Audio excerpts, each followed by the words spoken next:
Hi! Magandang araw po sa inyo lahat. Ito po uli si Dr. Tony Liachon. Ang episode natin ngayon ay natatangi kasi I think concern nyo ito.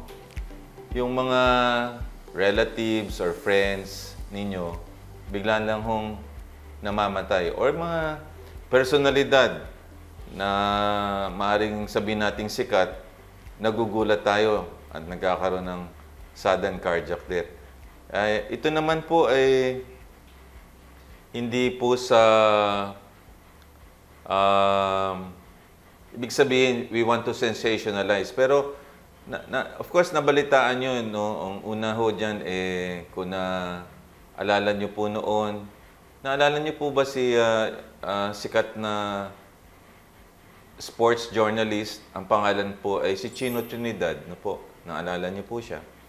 Naalala nyo din po si Jacqueline Jose, isa hong premyadong aktres na biglaan na namatay. At ang sikat pong chef, siya po ay si Margarita Flores. Siya po ay pumanaw sa edad na 64 or I think 65, no? Si Mr. Chino Trinidad ay pumanaw sa edad na 56. At si Miss Jacqueline Jose naman sa edad na 59. So, ang topic natin ngayon ay sudden cardiac death. At yan po ang atin pong reseta para sa araw na ito. So, mga kaibigan, kailangan natin hong i-discuss kung bakit ito nangyayari ito. Okay. Ang sudden cardiac death is a term na biglaan lang at ang number one cause niyan ay usually cardiovascular. At ang pinakamataasong kaso niyan ay dahilan po sa heart attack. Marami ho ang nagkakaroon ho ng heart attack. At yan ho ay hindi lang sa Pilipinas kung hindi sa buong mundo. So, meron hong 5 katangi-tangi po na risk factors ayon ho sa isang pag-aaral ho sa India. But babanggitin ko na lang yung ibang mga risk factors. Pero 5 risk factors po ang pwede nating sabihin nagkokoso nito. Okay. Ang heart attack po ay dahilan ho sa pagkaklag ng arteries natin sa puso. At ang komplikasyon nito ay pwede pong magkaroon ho kayo ng acute coronary event or acute coronary artery disease. At ito'y biglaan. Magkakaroon ho na ng build-up ng cholesterol, tapos magkakaroon ng blockage. At kung yung 3 arteries natin mabarahan, dahan-dahan ho ito. Ang numero 1 ho dapat natin i-consider ay yun ho uncontrollable risk factor, yung pag-edad. Yun nga ang dinidiscuss ko to some of my friends bago mag-start. Kasi, nung bata pa tayo, when we were, let's say, 30s or 40s, we think that we will live forever eh. Kumbaga, ang tingin mo, hindi ka mamamatay. Yung kakain ka, mag-enjoy ka, and then, at that time, kung may bisyo ka, kausap ko nga yung isang pare kanina eh. Siya pala yung naninigarilyo dati, siya pala into drug addiction dati, you know. Tapos na-reforma siya. A lot of people nagbabago pagka po sila nagkakasakit on when they're about to die. So, hindi natin nare-realize yan nung tayo bata pa. At yung ginagawa natin ng bata natin, may impact pala yan pag tumatanda ka. Kasi inuumpisahan mo yung sakit early pa eh. So, if your risk factors hindi nabawasan, tapos ka dyan. Kasi ang disiplina, mag-uumpisa yan sa bata ka pa. Now, bakit ko kinonsider yung edad? Kasi ngayon, ang may sakit sa puso, mga kaibigan, ay hindi lang ho matanda. Dati, we used to believe na ang sakit sa puso ay sakit ng mayaman at sakit ho ng may edad. Ay hindi na totoo. Nung araw, totoo yan. Kasi sino makaka-afford ng masasarap na pagkain?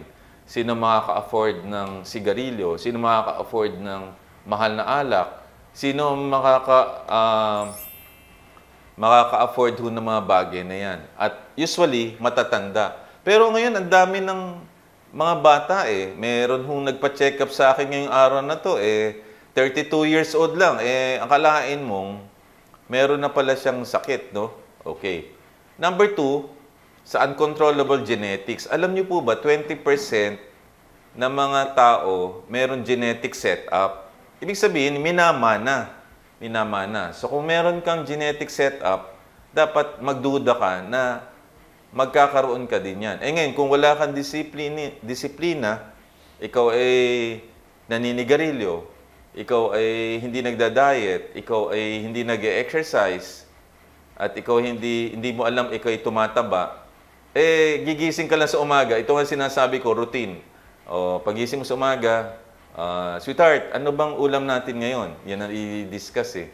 O, may tusino ba? May adobo ba? May langgunisa? O, minsan 2 itlog ka pa nga, eh ang taas ng cholesterol niyan. Tapos, ang dami nating mag-soft drinks, magsosoda tayo. Tapos, hindi tayo mag-exercise, maghapon tayo ng katayo. Tapos, ang social media natin, eh, hanggang gabi. Diba? Di puyat na puyat tayo. Tapos, makakabasa tayo, makaka-stress tayo. Diba? Kaya, hindi mo namamalayan yun. O, tapos, ang iba, namamana pa ang paninigarilyo. Nakita sa tatay, naninigarilyo. Di maninigarilyo din siya. Tapos, ang iba, magbe-vape. Ang sabi daw, ang vape ay hindi daw kasing mabalasik kaysa sa paninigarilyo. Eh ngayon din, marami rin hong hamburger joints. Eh, kamura ng hamburger, kasarap pa. Diba? Tapos, may french fries pa yan, may soda pa yan. Sa 100 piso, yan na yung kakainin mo. Yan, napakasarap. Diba? Tapos, hindi ka mag-exercise kasi ang sakit eh. Sakit sa katawan yan eh. Ba't ka mag-exercise? Sarap matulog kaya, di ba?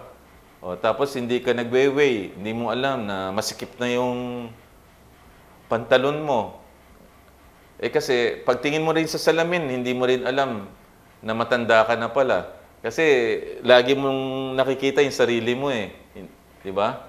Kaya kung nababanggit ito ang realidad. Ito ang realidad ng buhay. I think we need to be self-aware.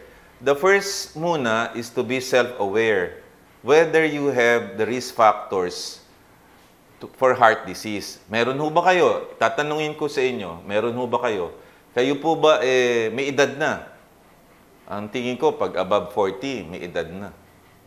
Okay. Kayo po ba may naman ng sakit? Yan ang number 2. Kayo po ba'y naninigarilyo? Kayo po ba'y may diabetes? Mataas po ba ang cholesterol nyo? Kayo po ba'y may alta presyon? Eh kung hindi nyo alam, paano nyo malalaman? Eh kaya nagugulat na lang tayo one day, may heart attack tayo at may stroke. It's because hindi natin alam. And mind you, hindi rin natin alam na may diabetes ka kasi isa laboratory test eh. Hindi mo rin alam mataas na ang cholesterol mo because it's a laboratory test. 70% na may hypertension, hindi nila alam, mataas ang blood pressure nila. So, nangyari, nai-stroke na lang sila. So, these are things na kailangan nating maintindihan. Because if you know the risk factors for coronary artery disease, then you can prevent sudden cardiac death and you can prepare yourself. Ang problema, hindi natin nare-realize yan. At minsan, huli na para ma-realize natin. Ina-analyze ko yan eh.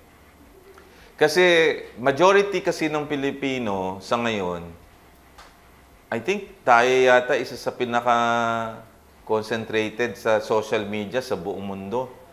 When I was in Japan about 2 weeks ago, na-realize ko, hindi issue ng mga Japanese ang mga social issues and political issues. Mas concerned sila sa kanilang kalusugan. Ang ganda ng transport system nila. Nakakalakad ako ng mga 10 to 20,000 steps. Ang ganda ng pagkain nila. Ang kultura nila maayos. Ang ganda na ng kubeta nila. Yung kubeta, yung kanilang comfort rooms, kanilang restrooms. Nako, wala nagkakalat, no? So, yan ang gusto ko i-discuss sa inyo. And the first part is actually about self-awareness. How can you recognize whether you're prone to develop sudden cardiac death? If you don't know whether you have the risk factors. Magbabalik ko tayo mamaya at i-discuss natin ang signs and symptoms of heart attack or heart disease in the Philippines.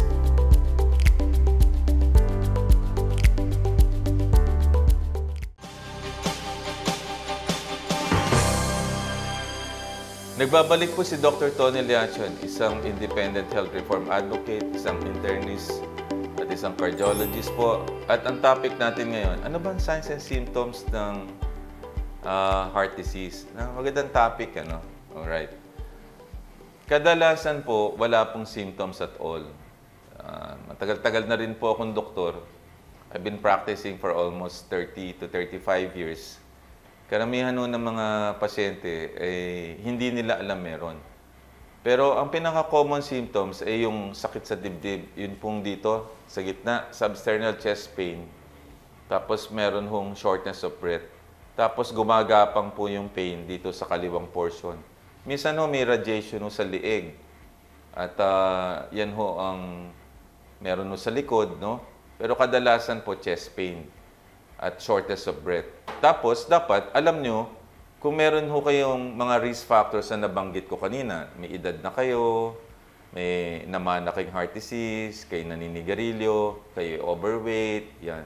At may laboratory kayong pinapakita na ang taas pala ng sugar ninyo, yung FBS at saka yung HbA1c. Kasi pag diabetic po kayo, madali tumanda ang ugat At ang tinatamaan niyan coronary artery.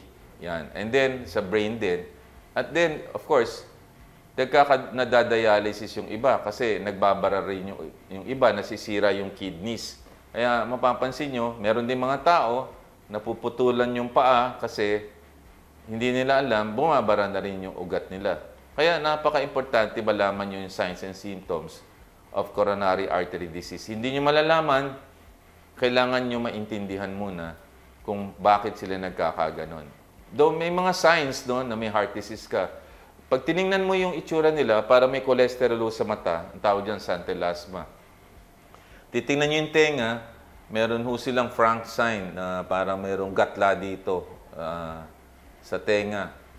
Makikita din nyo na sila meron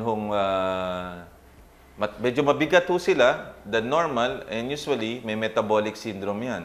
Kasi pagka lumalaki po ang tiyan natin, nagkakaroon tayo ng tinatawag na insulin resistance. At common na tumataas yung blood sugar, tumataas ang cholesterol, pati blood pressure magkakasama yan. At pag in-ultrasound mo yan, may fatty liver yan.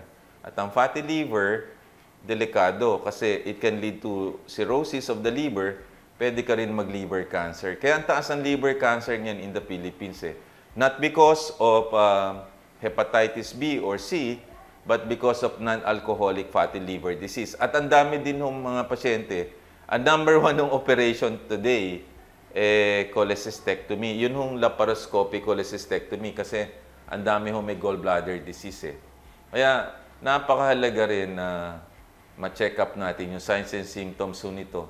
Now, ano ba yung 5 na tingin natin importante at makapag-focus tayo? Edad. Alright. Tumingin tayo sa mirror, ang tingin natin wala tayo, tingin natin bata pa tayo. Kaya itong New Year, mixed feelings ako Though it was New Year, tumatanda din tayo. Ang average lifespan ng Pilipino ay 72. Ang Japanese ay 85. Sa 5 countries in the world, may 90 to 100. Yung Blue Zone area, Okinawa, Japan, Sardinia, Italy, Icaria, Greece, Costa Rica, and Loma Linda. At ang number 1 reason kung bakit mahaba ang buhay nila ay sila ay nag-e-exercise. Now, number 2, kayo po ba'y may diabetes? Marami sa tao hindi alam na may diabetes. So, alamin nyo kung meron kayo, magpa-blood test kayo. Ako, ginagawa ko twice a year ako nagpapa-blood test. Birthday ko at saka start of the year, pagkatapos ng holiday season. Kayo po ba may cardiac history? Yung premature death in the family, yung bigla na lang namatay o natumba, biglaan, yan pwedeng mamana po yan. Pang-apat, cholesterol. Tingnan nyo kung mataas ang cholesterol. Ang normal cholesterol dapat less than 200. Yung total cholesterol. Yung bad cholesterol LDL, dapat mababa ho yan. Pagka wala kayong sakit, dapat mababa sa 130. Kung may sakit kayo, dapat less than 100. At kayo ba'y may alta presyon? Alam niyo po ba ang may alta presyon sa Pilipinas ay mahigit pong 25 to 30 million. So, 1/3 ng population ay meron. Eh ngayon, kung meron ka niyan sa katauhan mo, edi tagilid po tayo. Kaya napakahalaga mga kababayan na maintindihan ninyo whether you have the risk factors for heart disease. Kasi mahirap po yan. So anong gagawin pag na-check up na? ECG. Pag normal sa ECG, pwede kayong i-stress test or pwede kayong i-2D echo. Pero kunyari, positive kayo sa ECG at may signs and symptoms kayo of heart disease, yung chest pain, shortness of breath, eh ina-angiogram kayo. At ngayon, ang coronary angiogram, ginagawa na left and right kasi marami ng institusyon. At yung lumabas sa PhilHealth na pag na heart attack, kino-cover na angiogram. Magkano po angiogram? Napakamahal ho niyan, 50,000. Ang stenting, aabot ho sa 100 per stent. Ang covered ho niyan, yun pong heart attack, yung acute coronary syndrome. Paano kung hindi at kailangan gastusan nyo? Kaya kailangan mag-ingat ho tayo. Ayaw natin. Magkano ang bypass, coronary artery bypass graft? Umaabot yan sa 600 sa CBEN ng PhilHealth at 1,000,000 almost kung private patient. Kaya napakamahal ho kung mababypass ho tayo. Kaya kailangan natin maintindihan itong mga bagay-bagay na ito. Kasi ito yung workups na tinatawag natin. And then, every 3 months, dapat nag-check up ho tayo. Nag-check up. Ang ibig sabihin, chine-check up po yung inyong level of blood sugar, your cholesterol, at kung positive kayo, dapat may gawin ho kayong paraan at may iniinom kayong mga medications. Kasi kung wala kayong iniinom na gamot at hindi nyo namamalayan, paano na? Now, meron akong pasyente. Ito naman mabait na pasyente. Nag-diet naman, pumayat. Kaya lang alam nyo, nangyari, nawala yung consistency. Inamin naman niya sa akin. Dati daw nagda-diet na siya.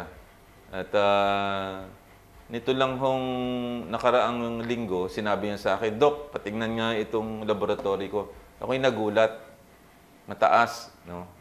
Kasi nagdaan ng bagong taon At nung bagong taon, nawala yung ating disiplina.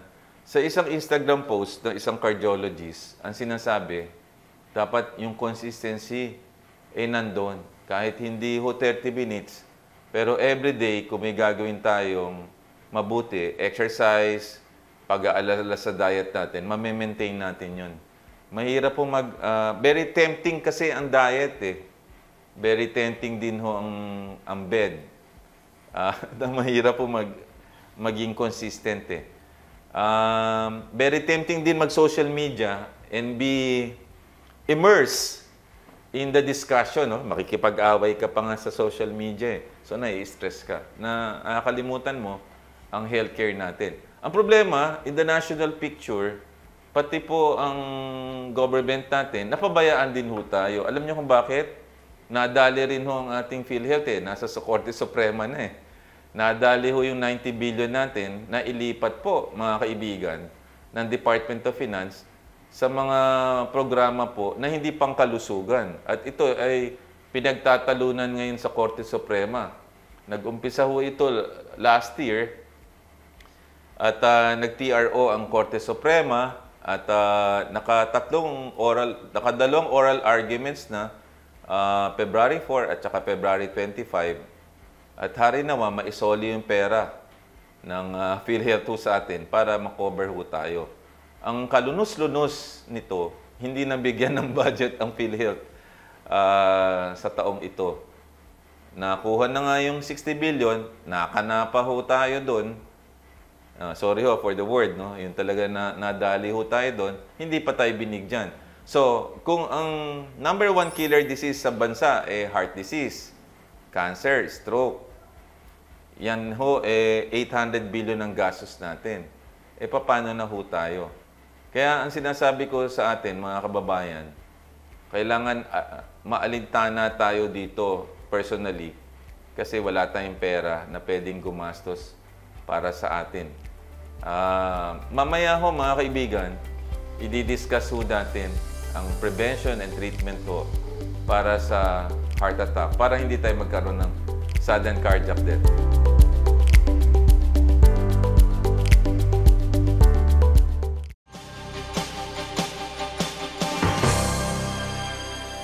Nagbabalik po si Dr. Tony Liachon. Ito po ang reseta natin sa araw na ito. Ito yung pagpapatuloy ng sudden cardiac death at ang number 1 cause mo niyan in the Philippines po, coronary artery disease leading to heart attack. Nabanggit na natin ng mga ilang personalidad na maaari po na yun ang sanhi ng kanilang pagkamatay. Marami pa na nakikita natin sa ating lipunan. Pero paano, mag-start muna tayo sa prevention bago sa treatment. Ang prevention, number 1 ho talagang cause niyan ay paninigarilyo. Kaya po, noong 2012, during the time of President Benigno Aquino III, tinaasan ho ang presyo ng tobacco at alcohol upang po hindi bumili ang mga tao, particularly yung mga bata at mahihirap. At ang pera po makakalap dyan ay dadalhin po sa PhilHealth. Para po, yan ho magbabayad kung mako-confine po tayo. At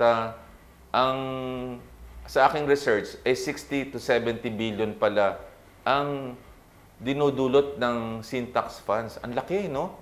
60 to 70 billion a year.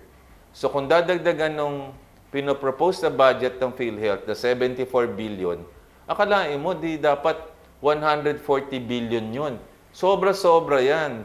At maari ang ating out-of-pocket expenses natin ngayon, particularly sa senior citizen, sa mahirap, sa mga indigents, sa mga may kapansanan, ay maraming libre na. Tapos, yung mga nagbabayad, yung binemeno sa atin, sa ating bawat sweldo, na mga 5%, mabababaan yung premium rate natin. At eventually, mapapatulad tayo dun sa mga countries na binanggit ko. Alam niyo po ba, yung aking pong anak nasa United Kingdom. Alam niyo, libre ang healthcare po doon. Kay mayaman, kay mahirap, libre. Sarap ano?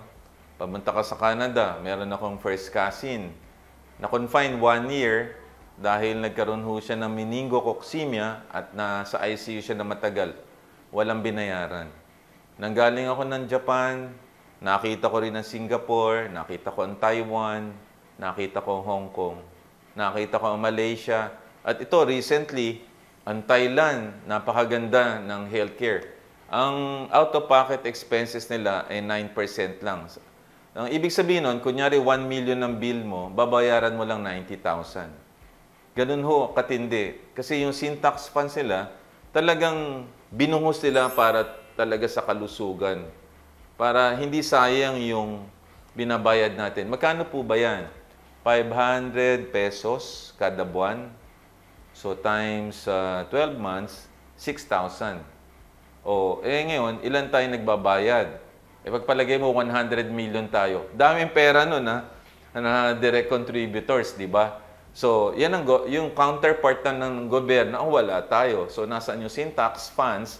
Nasaan po yun? Nasaan din po yung pera na subsidy ng gobyerno? Wala. Nalipat to sa tupad, nalipat sa AKAP, at marami pang mga bagay na guarantee letters na instead na organized system na dapat minemenos yan, diretso na sa tinatawag na case rates, hindi ho natutupad Kaya ang prevention niyan, nasa sa atin. Ang gamot, madali lang yan Kung may pera ka lang, you can just go to biggest pharmacy chain, di ba? May discount ka.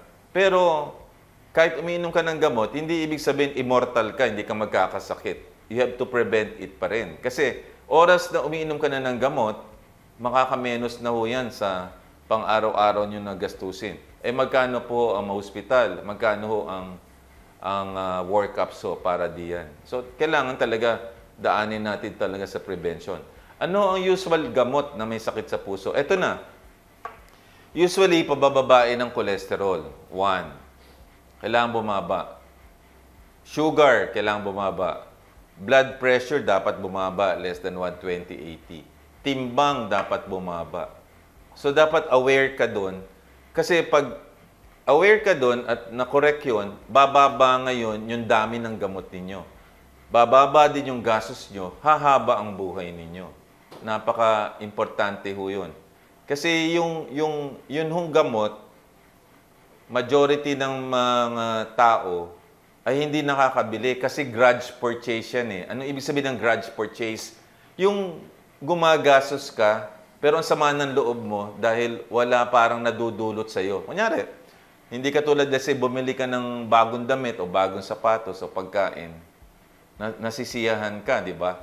Pero pag bumili ka ng gamot sa diabetes or hypertension na walang effect, parang ang sama ng loob mo. Kasi nababawasan yung pera mo, pero parang walang impact sa'yo. Tama po ba?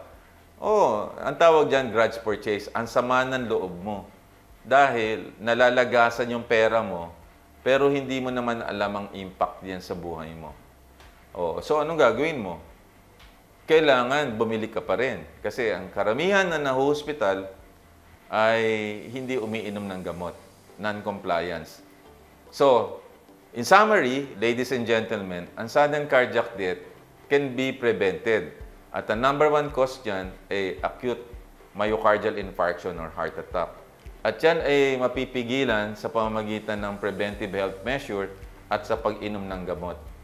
At ngayon ko lang din sasabihin sa inyo na ang bansa natin, wala hong mindset really on that. Kasi kung mahal nila ang taong bayan, di dapat hindi kinuha ho yung pera ng PhilHealth at nilagay sa mga tulay, sa mga kalsada, dapat kalusugan. Pangalawa, dapat binigyan nila ng subsidy man lang ang PhilHealth natin. Wala po eh.